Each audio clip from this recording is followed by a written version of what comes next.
Hey guys, Nthefastlane here. In this video I'm going to show you how to replace the piston and cylinder on this Coleman Powermate 21-gallon air compressor. The first thing you're going to need to do is take the plastic cover off of this compressor. They come factory with a plastic cover, but this one didn't come with one because I bought it used.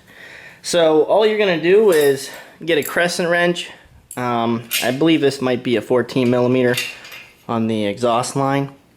You got 4 10 millimeter bolts right here on the top, and then it just comes straight up, and then the piston comes out of the cylinder. Now I made a video probably a couple weeks ago describing how you can do a cheap fix by getting some pliers and bending out this copper piece so it'll seal around the cylinder. Well, mine's just seen its last day. I probably got another 2 months out of it, and then it just started blowing out more, getting thinner. So I got a whole new kit, and we're going to take this piston out. I'm going to show you how to do that and install the kit. So here's the kit. This is the place I bought it from. As you can see, the Master Tools Repair in 1244 Executive Boulevard, Chesapeake, Virginia. So that's the address. You can just go to mastertoolrepair.com and they have all the air compressor parts you're going to need. The specific part number you're going to look for this kit for the 21-gallon Coleman Powermate air compressor, it's 48-0114. So that's the part number for this whole kit. Comes with the piston, the cylinder, and the 2 gaskets. The tools to do the job are pretty much just a 10 millimeter with an extension, you know, a 3/8 wrench, and just an adjustable crescent wrench and a Allen key. I don't know which size it is yet. I'll have to get it on here. Let's see. I'm surprised they didn't give one with the kit. There we go. It's going to be a 5/32. Also, one more tool. You're going to need a 1/4 inch socket, and for these little shroud, there's one. Let's see, just one. There's 3 actually. This one's missing 2. There we go. You're probably going to want to swing your exhaust pipe out just a little bit and pull the shroud off. So inside this fan shroud, we got another 10 millimeter right here that we got to take off. Now it's going to want to turn, so you're going to want to push the old piston towards the casting and hold it there, and then just loosen it out. And it's lefty-loosey, because some of them could be righty-loosey instead because of the way it's going. Turbos are that way. Alright, so we got that out.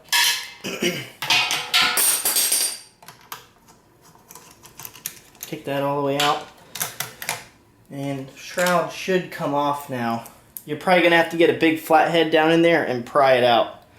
So let's get that. So get that big flathead in there. There we go. Just kind of pry it out slowly. You don't want to damage it because we got to reuse it. And that's pretty much it for that. I guess they got 2 holes on the shroud, so you can put it any way you want. It doesn't matter.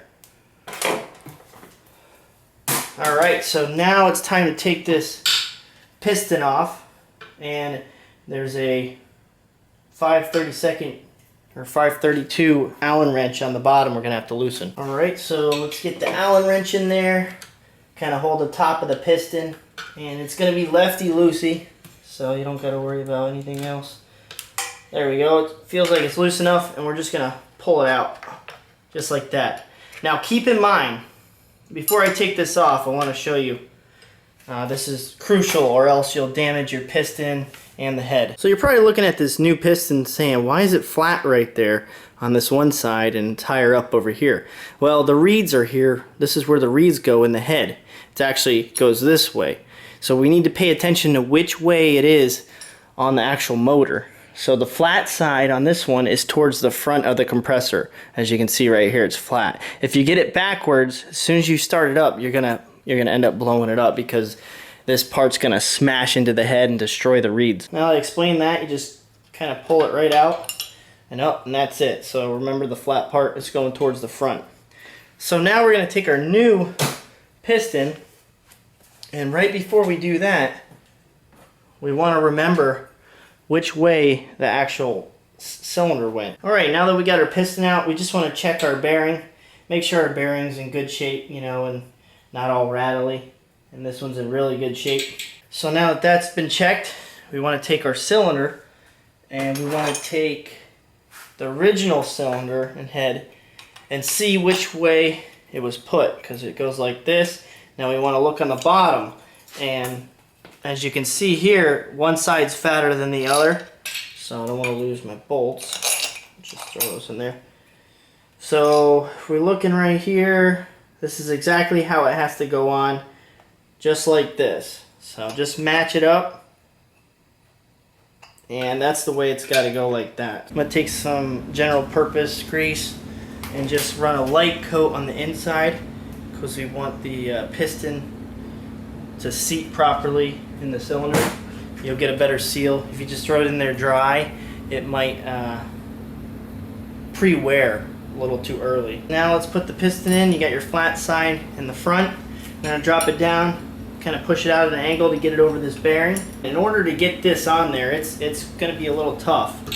So you're going to want to, you don't want to hit the actual seal. So let me get my little mini sledge so I can tap on it. I'm going to take the butt of this mini sledge. There we go. You're just going to leave it like that. You can come back up with the piston and it'll kind of get everything in there. Just turn it to where it needs to be. Now go ahead and leave that connecting rod loose for now, because we got to get the cylinder lined up. Now we're going to take our head, and I'm going to take the original one off cylinder, and you can see the gasket. I had sealed it up and everything. So we're going to pull this gasket up, and you can look in here, and these are the reeds I was talking about. That's why it's got that dish, because they kind of stick out further with these little bumps. But actually they're not too much further than the surface itself, but still, that's the way it's got to flow. The flap's got to open up so they would hit the piston. Now we're on to the original head.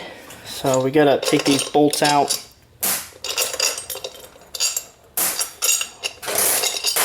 We got to change out the seal inside the head. So just go ahead and break that loose. I had put some high temp silicone on here just to tidy it over until I could get the actual kit in the mail. So I'm just going to peel this off, and then I'm going to replace it with the new seal right here. It's pretty self-explanatory. Just throw it on like that. Once you get this gasket on there, another thing is to clean the inside of this head. There's all kinds of gunk in there. Look at my finger. And this is the vacuum. This is where it pulls air. So make sure that you're getting that. Actually, this side's the vacuum, but make sure they're both clean. This is the exhaust side, so it doesn't really matter. But if you got any kind of little shards from, you know, just a bad filter or whatever, it's going to get right into that piston and start scratching up the cylinder wall. So make sure you clean this out pretty good. That's the only tricky part right here. You just got to get some silicone, kind of dab it on there so it'll stick. I'm going to try to do it without it. So just put it like that. Hold it together, and now we got to do the bottom. Now the bottom, you're probably going to have to do a little bit of silicone. Might not, because it's got a little bend in it if you can get it to lock in. Alright, let's see if we can't just throw this on there real quick without the gasket falling off. So first time is the charm. There we go. Now we're going to take our 4 bolts and kind of just slide them in there. Because if you lift up, then the seals are going to come undone. So you got that piston in there kind of giving us a hard time. There we go. Alright. Now just tighten up these 10mm bolts on top, hand tight. You know, got to go crazy, but just so they're nice and snug. A little more than snug so it doesn't fly through the top. And once I get done with that, then we're going to tighten up this 532 Allen wrench. Or Allen bolt, and then that's pretty much it. We're gonna hook up the line. I'll tell you what, hardest part for mechanics is not really the part you're working on, it's the tools running away. So now that we got that done, we're just gonna tighten them up. Just hand tighten them in an X pattern. We got one, and over here on the back. This side. Nothing crazy. They're only 10mm and they're real long, so, and they're aluminum bolts, so everything expands at the same time. you'll feel it stop. I like to grab the wrench at the top, not so far back so it doesn't put a lot of strain on the bolt. Puts more on my hand so I'll know that it's a good tighten. Now here's a real good way to tell that you have some clearance issues is when you let it up. You can actually fully extend it now. So if I would have fired that up, it would have ended up just wrecking the head. And then they'd be buying me a whole new compressor, the company, if it was too long of a rod and they gave me the wrong part number. So here's the problem. The actual cylinder itself is too short. They sent the wrong one or whatever. So when I put these two together, the original one, it's a whole 1/8 inch, 2/8 of an inch, 1/4 inch higher on the old one versus the new one.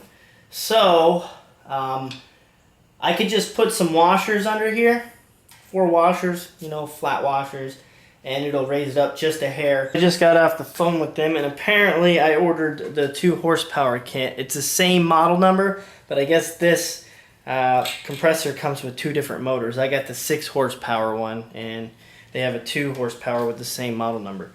So, having said that, it's an extra $20-some more for the kit. And the only difference of this kit versus the other kit is the height on the cylinder. That's it. This is a 0052 and this is a 0057.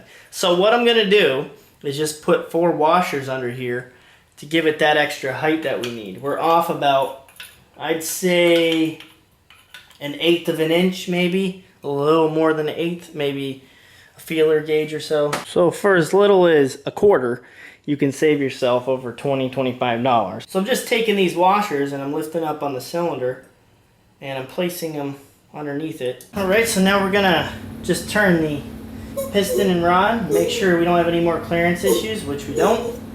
So I'm gonna loosen this up and we're gonna get the rod on there where it needs to be. Just gonna put your finger on either side of the bearing and press it so it pulls the rod flush. There we go.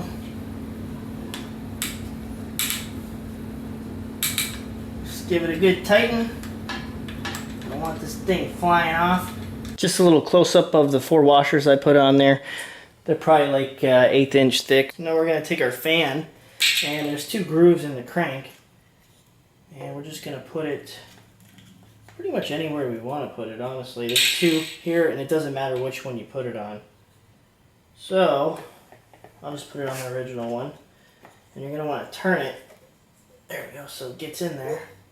Then we take our 10mm, and we just tighten that up. Next is the shroud. And it just goes on the same way you took it off. Next, we're going to hook up the exhaust line. This is what pumps air into the tank. Alright, so let's flip the switch and see what we get.